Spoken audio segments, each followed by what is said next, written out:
Bon, je vais reprendre la parole. Super, ce temps de louange, ça fait vraiment du bien. Et donc maintenant, on va laisser la place à Lorenzo qui va nous faire le troisième message d'une série de 4 messages. Donc on est à l'avant-dernier épisode. Pour nous parler de la Bible, Perrine l'a bien présenté dans sa prière, ce livre qui nous parle de Dieu, qui nous raconte tout l'amour qu'il a pour nous les humains et tout le projet qu'il a prévu pour nous. Et aujourd'hui, particulièrement, Lorenzo va nous parler de l'Ancien Testament. Donc voilà, je vous laisse l'écouter et apprendre encore plein de choses sur ce merveilleux livre qu'on nous a laissé à travers les temps. Bonne écoute.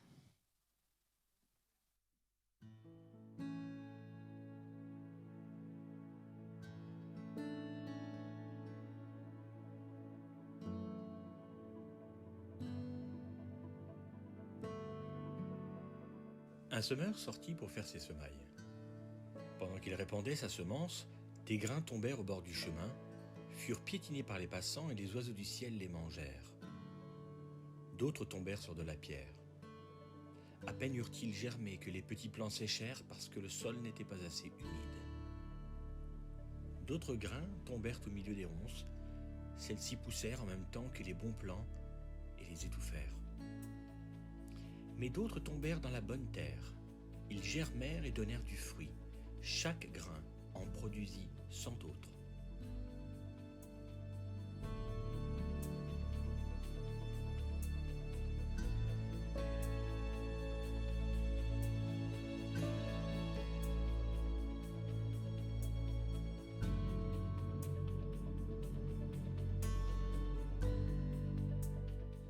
La semence tombée dans la bonne terre, ce sont ceux qui, ayant écouté la parole, la retiennent dans un cœur honnête et bien disposé.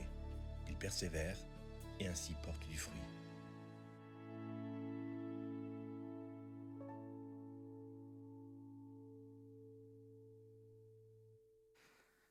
Eh bien, bonjour à tous. À vous qui êtes ici dans le bâtiment de l'église de l'Abri, ceux à qui je n'ai pas dit bonjour encore, des amis, d'autres personnes qui ne sont pas encore amis, peut-être un jour.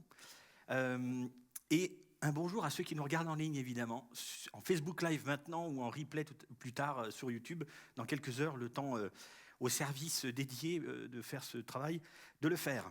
En tout cas, merci à vous tous d'être avec nous. C'est un plaisir pour nous de vous avoir, même si vous n'êtes physiquement pas là, vous êtes avec nous. Et c'est une chose qui est plutôt sympa du côté technique. Aujourd'hui, on va continuer cette série. C'est la troisième partie de cette série, la Bible, croire, grandir, partager. C'est ça ?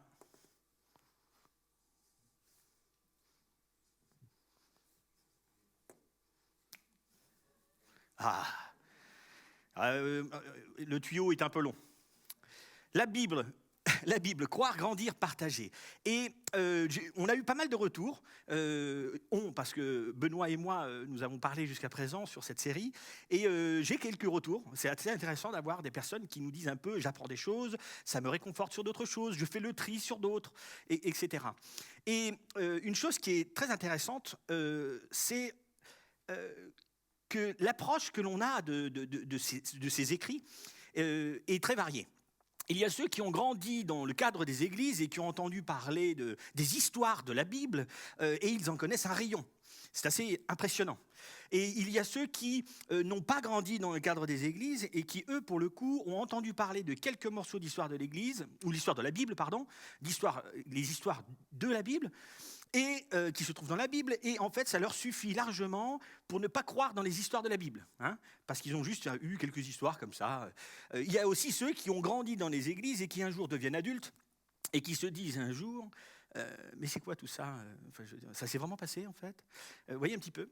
Et du coup, c'est pour ça que c'est extrêmement intéressant, et c'est même fondamental, en fait, ce qu'on est en train de faire avec cette série, c'est de parler non pas des histoires de la Bible, mais de parler de l'histoire de la Bible.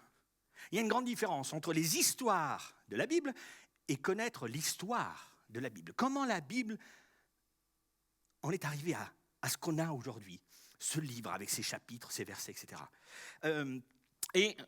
Étant donné que c'était plus ou moins un défi, mais ça ne l'est pas parce qu'en fait je voulais l'ajouter, il y a une citation que j'aimerais vous lire de quelqu'un, un astrophysicien, je crois, entre autres, enfin un gars très très intelligent, beaucoup plus intelligent que moi, qui s'appelle Étienne Klein, et qui parlait un peu de... il est important de savoir un peu l'histoire des choses pour avoir un fondement plus solide de nos connaissances. Et voici ce qu'il dit. Le fait de ne pas savoir comment les connaissances se sont inscrites dans l'histoire des idées fait que nos connaissances sont fragiles et peuvent être perçues par ceux qui ne la partagent pas comme de simples croyances. Je relis. Le fait de ne pas savoir comment les connaissances se sont inscrites dans l'histoire des idées fait que nos connaissances sont fragiles et peuvent être perçues par ceux qui ne le partagent pas comme de simples croyances. J'ai trouvé cette citation formidable. Merci Benoît de m'avoir exposé à cet homme et à cette vidéo.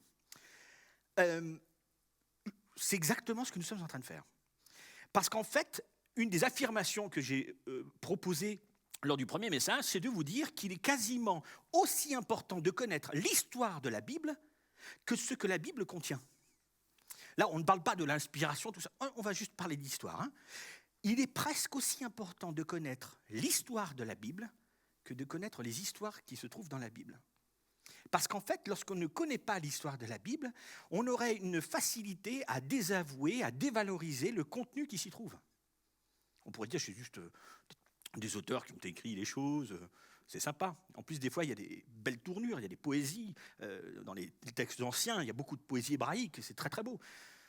Et donc, c'est un véritable problème auquel on a voulu s'exposer avec cette série, de dire, nous avons besoin de connaître l'histoire de la Bible et non pas que les histoires de la Bible. Alors, la Bible que nous avons aujourd'hui n'est pas la même que celle qui a été reçue dans le temps depuis des centaines et milliers d'années même, en fait. Hein. Aujourd'hui, on a un gros livre qui, en fait, comporte 66 livres. Et on a des chapitres, on a des versets, on a, à la fin des Bibles ou au début, on a des fois des cartes qui nous expliquent l'ancienne Judée, les voyages d'un tel, etc. On a des fois des dictionnaires, on a des concordances, on a tout plein de choses. On a aussi des Bibles qui parfois sont jolies, hein, parce que des fois, elles sont en cuir, les couvertures, avec des gravures, et parfois il y a notre nom dessus. Des fois, il y a des dessins qui sont sympas pour les plus jeunes et compagnie. Ça, c'est ce que nous avons aujourd'hui. Mais c'est certainement pas ce que ceux d'avant, et il y en a eu un gros paquet, ceux d'avant n'ont pas eu ça. Ils ont eu tout autre chose, et c'est ce que nous avons vu jusqu'à maintenant. Et une proposition que je vous ai faite aussi, c'est que le véritable commencement de la Bible n'est pas au livre de la Genèse, le premier livre, où il est écrit au commencement. Ce n'est pas le commencement de la Bible. Le commencement de la Bible que l'on vous a proposé, c'est que tout a commencé à la résurrection de ce Jésus-Christ. Au moment où celui qui avait dit qu'il mourra, et 3 jours après, il pourra ressusciter, celui qui a dit ça, l'a vraiment fait. Et en fait, il faut savoir qu'au moment où il a été arrêté, ses disciples, ses copains, ses amis qui l'ont suivi pendant 3 années, mais il y en a plein qui se sont cachés. La majorité s'est cachée, parce que, vous savez quoi ? Parce qu'on a peur. Si vous êtes le copain du chef, et que le chef il se fait arrêter, et qu'il est menacé de mort, globalement, il n'y en a pas beaucoup qui vont rester à côté. Hein. Et bien, c'est ce qui s'est passé.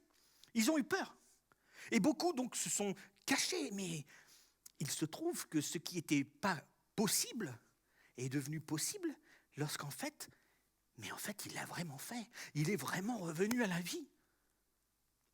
Donc, tout ce qu'il disait était complètement vrai. Je ne dis pas qu'il ne pensait pas que c'était vrai, mais parfois il devait se dire, oui, il exagère peut-être un peu, Jésus. Hein, quand il dit ces choses-là, c'est quand même beaucoup, hein, de revenir à la vie, tout ça. Mais quand il l'a fait, eh ben, ils ont cru. Et la nouvelle s'est répandue dans la Judée, la région où était Jésus, et à Jérusalem. Et beaucoup crurent. Beaucoup se dirent, mais c'est vrai parce qu'on l'a vu, et on l'a revu dans les rues. Il a mangé avec nous après, mais il était mort à la croix, je m'en rappelle. Même si je me cachais dans la foule pour pas que je sois repéré, en pleurant certainement, un disciple. Mais je l'ai vu. Et alors, c'est là où commence l'envie d'écrire. Et tout commence là, l'envie d'écrire. Parce que s'il était resté mort, pourquoi documenter sa vie ?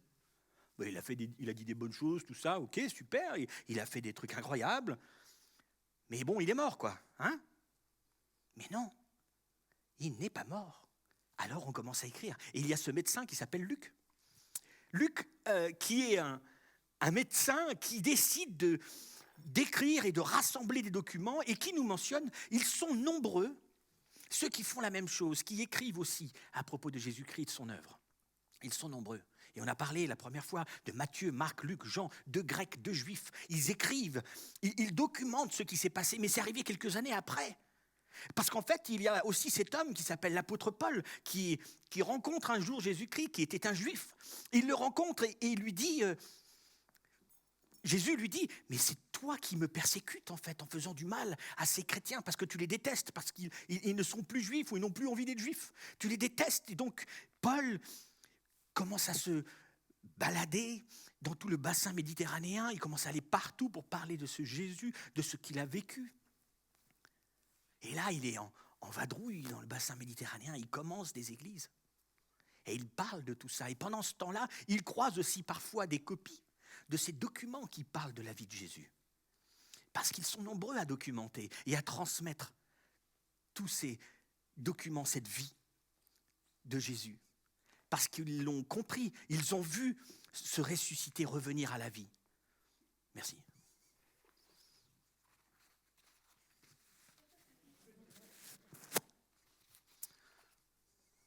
Il paraît que normalement, il faut toujours paraître beau à la caméra, mais on peut faire des pauses. Ou alors on s'en fiche. Et donc, pendant que Paul va un peu partout dans le bassin méditerranéen, il y a ces documents qui sont écrits, et lui commence aussi à écrire à ces différentes églises qu'il rencontre. Il y a toute cette correspondance épistolaire, et on reviendra dessus au prochain message. Cette correspondance, toutes ces lettres qui sont écrites, où Paul va transmettre ce message merveilleux. Alors, ce qui est intéressant, c'est qu'on arrive aujourd'hui, maintenant, là, au moment de la série où je voulais arriver.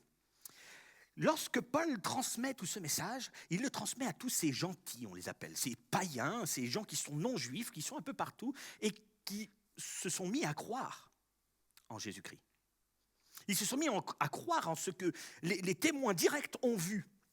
Il y a ceux qui ont vu tout de suite, qui ont du coup cru en ce Jésus-Christ, Fils de Dieu, mort pour mon péché, ressuscité d'entre les morts. Mais moi, je veux le suivre, lui. Et donc, ces païens-là, qui ne sont pas juifs, commencent à s'intéresser à ce juif, Jésus-Christ de Nazareth, né à Bethléem. Et du coup, en s'intéressant à lui, ils commencent à s'intéresser aux écrits des juifs. Et c'est très intéressant, c'est que les païens de l'époque commencent à se dire, mais si on s'intéressait à ces écrits des Juifs, parce qu'en plus, Jésus a régulièrement parlé de ces écrits. Il parlait de la loi et les prophètes. Il mentionnait des textes que les Juifs avaient déjà depuis longtemps. Et donc, qu'est-ce qu'ils ont fait, ces nouveaux frais chrétiens? Ils se sont dit, mais il faut qu'on s'intéresse aussi à ces écrits-là. On ne peut pas laisser ça juste à d'autres, et nous, on doit s'intéresser, parce que Jésus lui-même en parlait, lui-même citait. Et lui-même était juif. Donc, on commence à s'approcher des écrits des Juifs. On appelle ça la Bible des Juifs. On appelle ça la Bible des Hébreux, les Écritures des Hébreux, ou alors la Torah.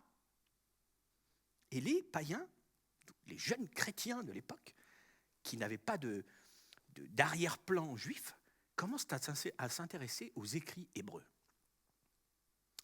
Mais ils ne s'intéressent pas aux écrits hébreux comme si c'était les saintes écritures des Hébreux.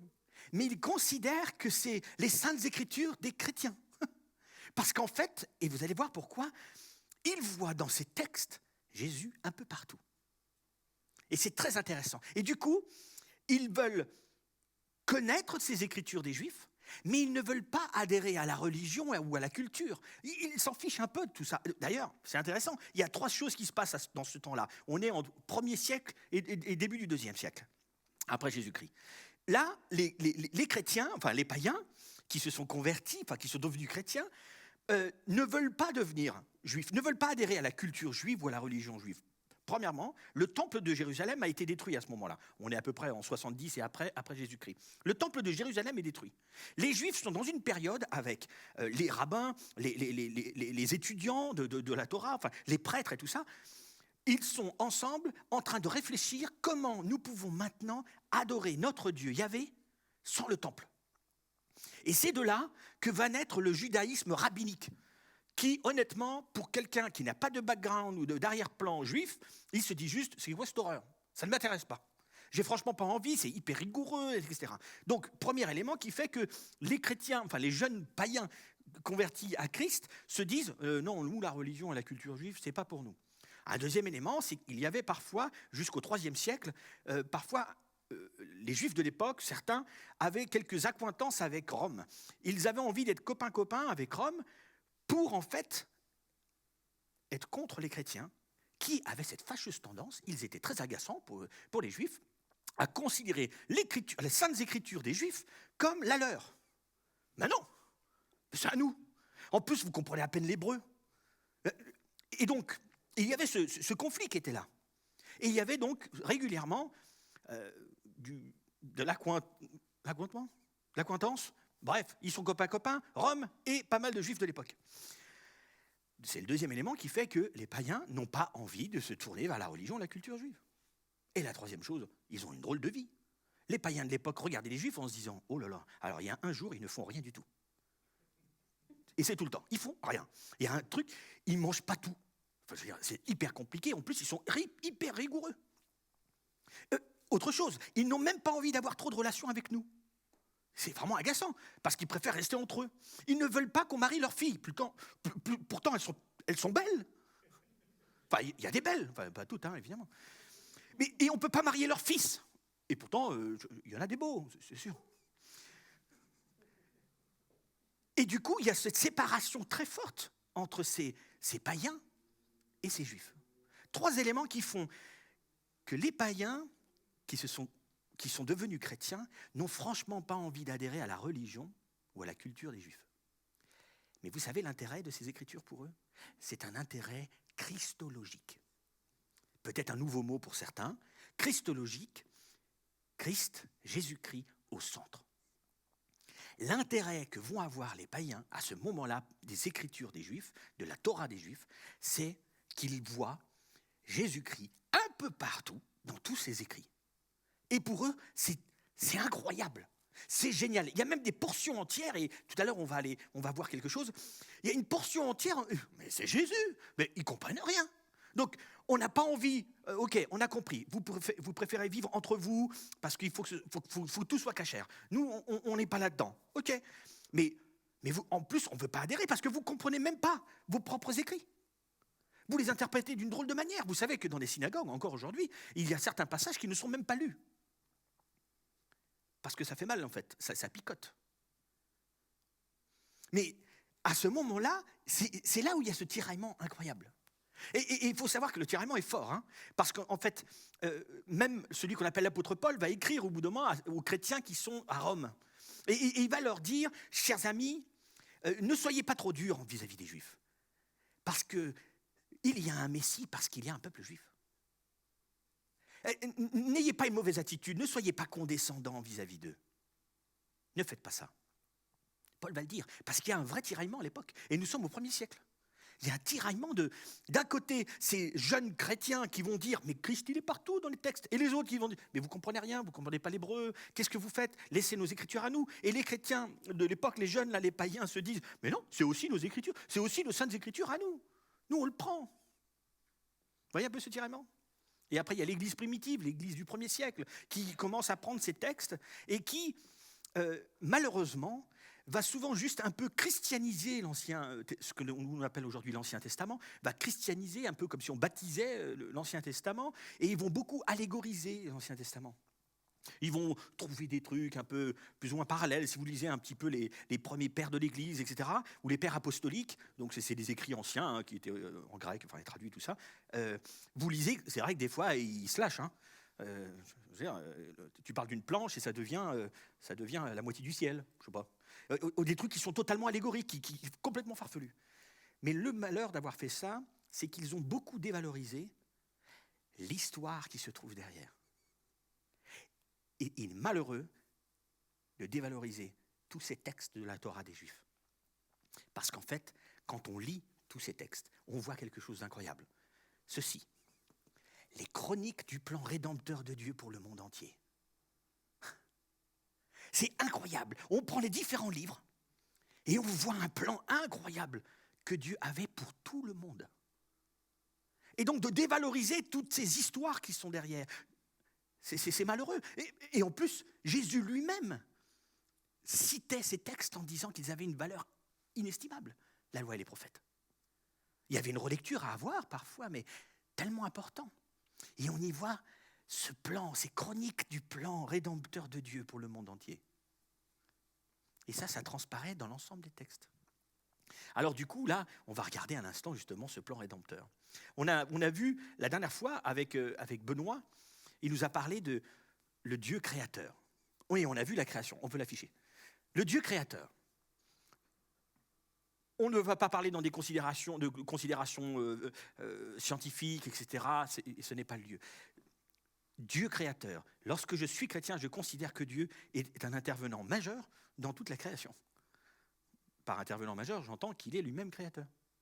Que maintenant il ait utilisé plein de process, des choses qu'on ne comprend pas très bien, ou qu'on commence à comprendre parfois qui sont juste incroyablement géniaux, eh bien c'est top. Mais tout commence là. Et pour les Juifs, quand on prend les textes de la Bible des Juifs, la Torah, on voit ça. Ça commence avec la création.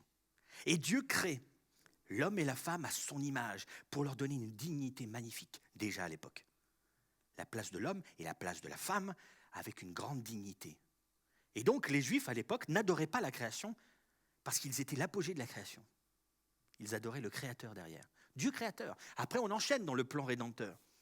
Dieu fondateur. Dieu choisit un homme sans famille, sans enfant, qui s'appelle Abraham, et il va lui dire, je vais commencer avec toi.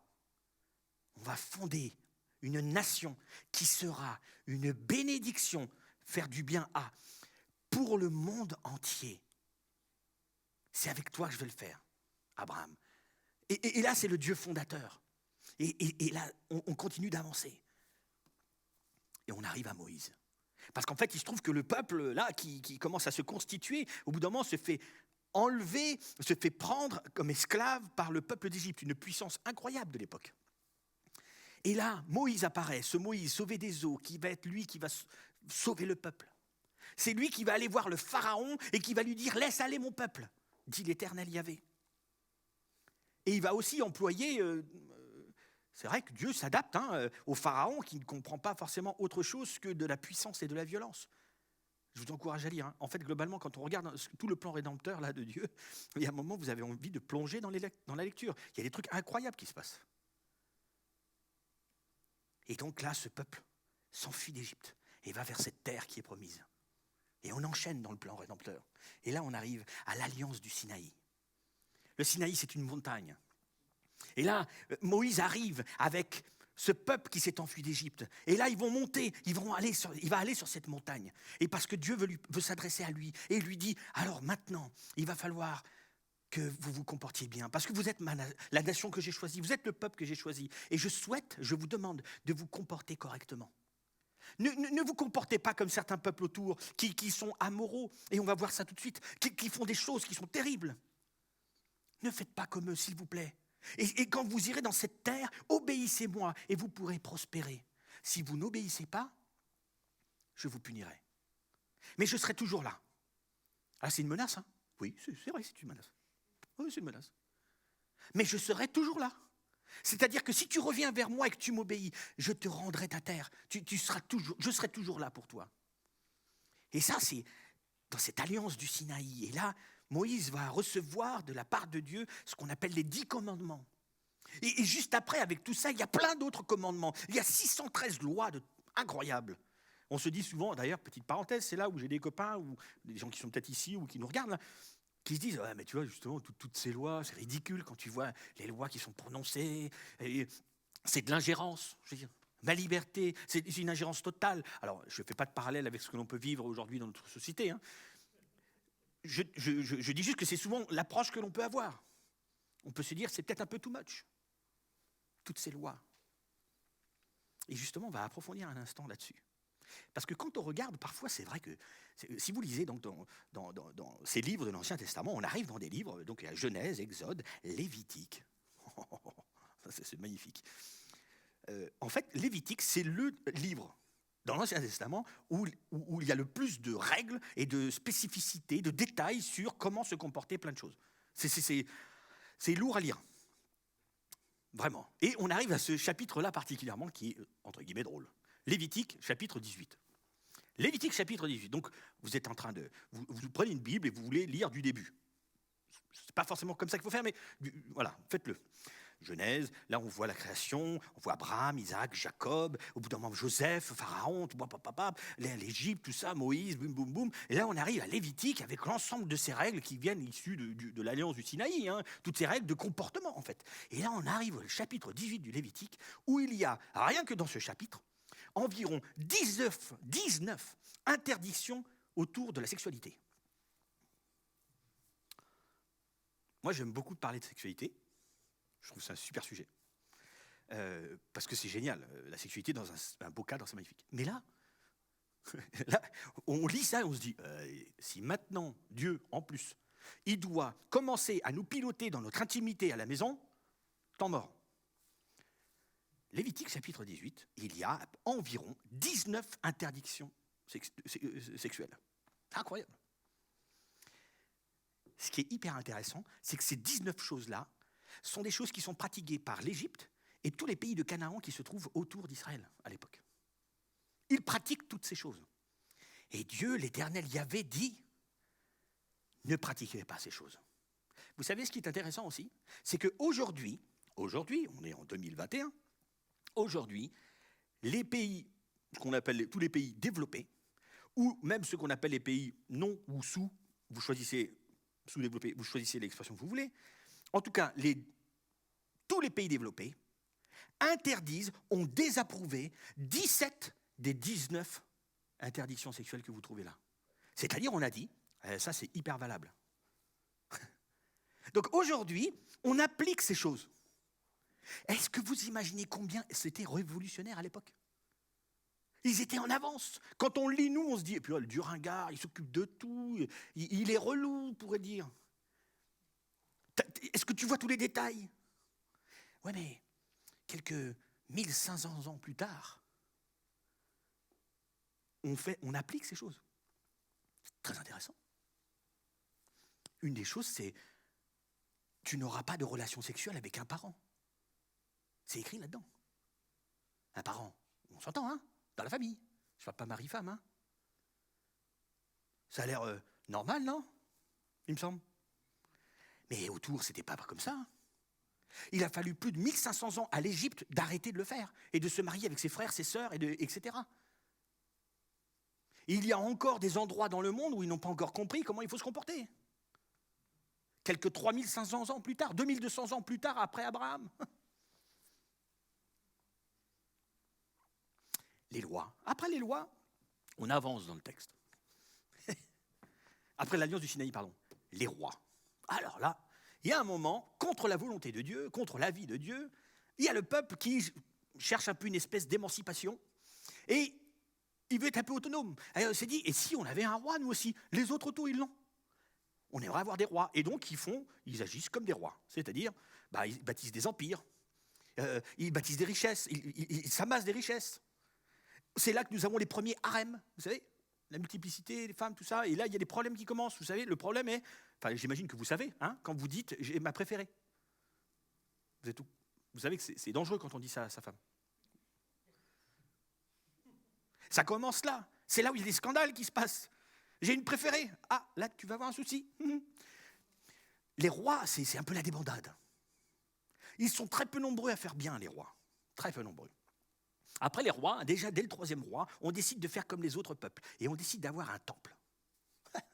Et là, on bâtit un temple.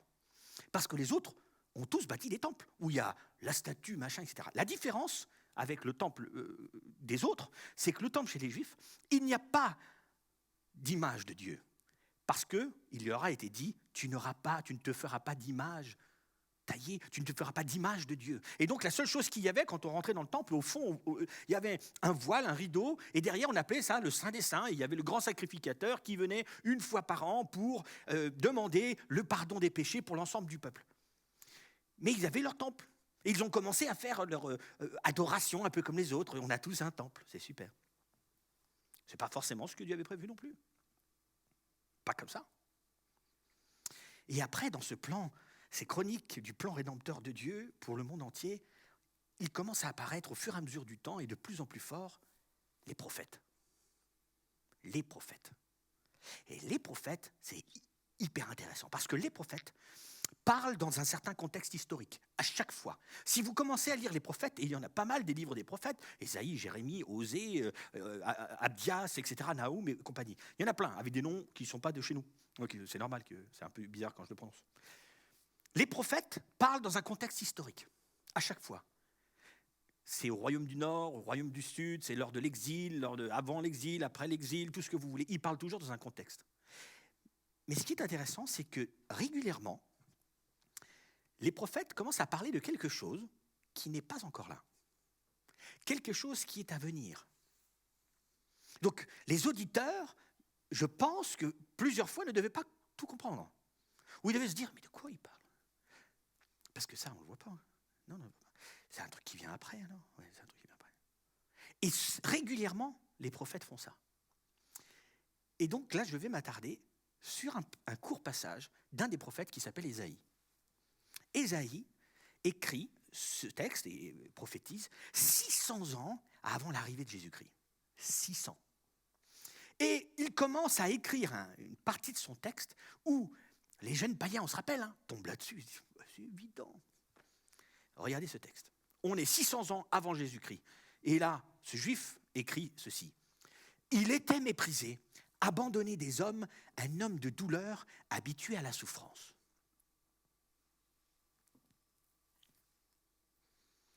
Là, je fais l'auditeur de l'époque. Vous avez compris? J'ai réfléchi. De qui il parle? Continue.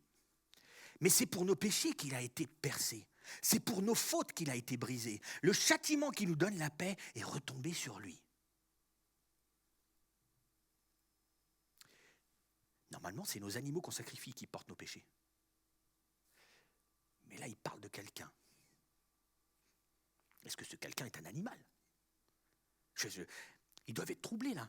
Parce qu'en fait, ils ont tout un système de sacrifice incroyable. Et donc là, ils se disent, mais attends, c'est quoi? Mais c'est qui? Le châtiment qui nous donne la paix est retombé sur lui. Et il continue. Et c'est par ces blessures que nous sommes guéris. Wow, mais il y a quelque chose qui est grandiose qui vient derrière. Mais de qui parle-t-il? Et là, les gentils, là, les païens qui se sont tournés vers Christ, ils disent ça. Mais les gars, eh oh! Mais Jésus-Christ, le Messie, il a été percé pour porter nos blessures. C'est lui qui apporte tout ça. Et en face, non, c'est pas lui le Messie, il ne correspond pas à ça. C'est pas lui. Et les autres? Mais attendez les gars, c'est évident. Le texte continue. L'Éternel a fait retomber sur lui les fautes de nous tous. Mais non, disaient les Juifs de l'époque, 600 ans avant Jésus-Christ. Mais non, vous savez qui reprenait les fautes de tous? Vous savez d'où vient l'expression le bouc émissaire? Le bouc émissaire, c'était le bouc que l'on choisissait et on imposait les mains, le grand sacrificateur imposait les mains sur cet animal. À la sortie de la ville, il lui imposait les mains et il priait en disant « Il porte les fautes de l'ensemble du peuple. C'est un don qu'on te fait à toi, mon Dieu éternel Yahvé. » Et le bouc partait, émissaire, il portait tout sur le dos et il s'en allait. Mais c'est le bouc émissaire. C'est ça. L'Éternel a fait retomber sur lui les fautes de nous tous. Non, c'est pas ça. Il a été arraché à la vie avec violence suite à un jugement. Et qui parmi les gens de sa génération s'est soucié de son sort? On a mis son tombeau avec celui des criminels et son sépulcre avec celui des riches. Car après avoir tant souffert, il verra la lumière de la vie, disent certains textes, et il sera comblé. Beaucoup de gens le connaîtront, et pour cela, mon serviteur, le juste, leur accordera le statut de juste et se chargera de leurs fautes.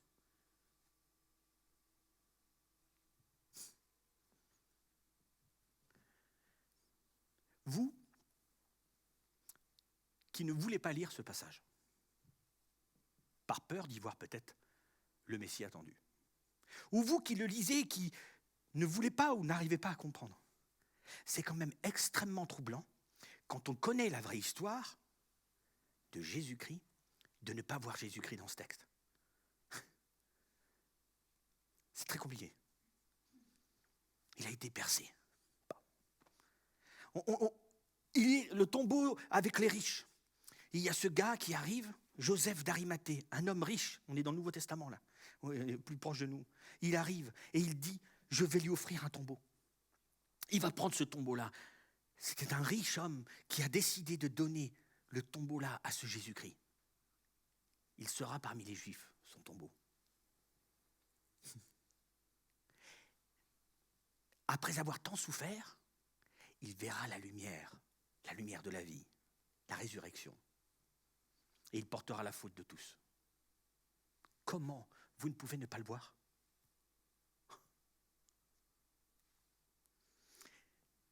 C'est pour ça que la Bible des Juifs, la Torah, ces écritures des Hébreux, c'est tellement important. Ça doit nous pousser à adorer Dieu et de voir tout ce plan rédempteur de Dieu pour le monde entier. Et c'est ce que voyaient ces jeunes chrétiens, ces païens. Quelque temps plus tard, l'apôtre Paul écrira, celui qu'on appelle l'apôtre Paul, qui est allé un peu partout pour parler de ce message formidable et incroyable. Il va écrire ceci dans le livre de Galates. Mais lorsque le moment fixé par Dieu est arrivé, il a envoyé son fils né d'une femme et placé par sa naissance sous le régime de la loi. Pour libérer ceux qui étaient soumis à ce régime, il nous a ainsi permis d'être adoptés par Dieu comme ses fils et ses filles. 2200 ans après Abraham, cette bénédiction qui aura au travers de ton peuple, avec qui je vais fonder un peuple avec toi, Abraham, toi qui n'as pas de famille, pas d'enfants, et je t'ai dit, je bénirai le monde entier, l'univers sera béni par ce peuple que je vais fonder en toi. Et nous le devenons, nous, adoptés. Alors je ne vais pas approfondir là-dessus parce que le message suivant conclura aussi là-dessus. Et là, on est dans ce temps où il n'y a toujours pas de Bible. Vous savez, il n'y a toujours pas de Bible. Et on a ces jeunes chrétiens, ces païens qui se sont tournés vers ce Jésus-Christ, qui ont cru, qui sont là, qui n'ont pas de Bible. Ils ont quelques documents qui retracent la vie de Jésus, écrits par ces deux Grecs et ces deux Juifs, Matthieu, Marc, Luc et Jean. Il y a des copies qui passent. Et il y a un petit peu toute la correspondance aussi épistolaire de Paul, de cet apôtre et des autres. Ils s'écrivent des lettres entre églises pour parler de tout ça. Et là, il n'y a toujours pas de Bible. Et il y a ces écrits des Juifs qui sont devenus les nôtres, disent les chrétiens. C'est à nous. Ben oui, ils parlent de Jésus-Christ. C'est à nous. Non pas qu'on vous le vole, mais on le partage. Et ce sont les seules choses qui sont présentes autour d'eux, autour de ces communautés qui se créent partout. Jusque-là, il n'y a toujours pas de Bible. Et c'est là où nous en sommes aujourd'hui. Et vous savez quoi ? Je vais en rester là. Parce que la suite, c'est le prochain message.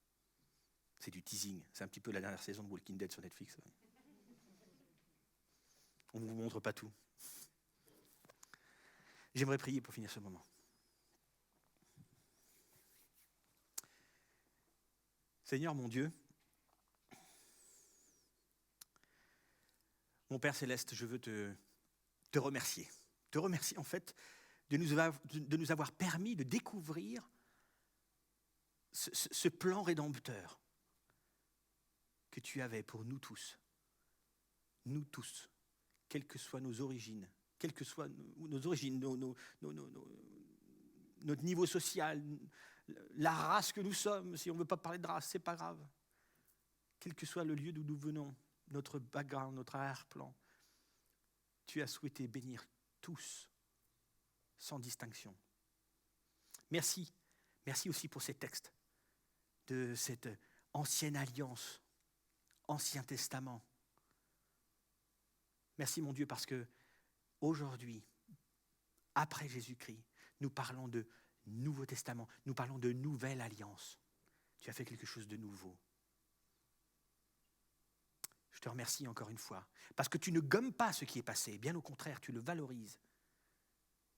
Et tout s'accomplit en toi.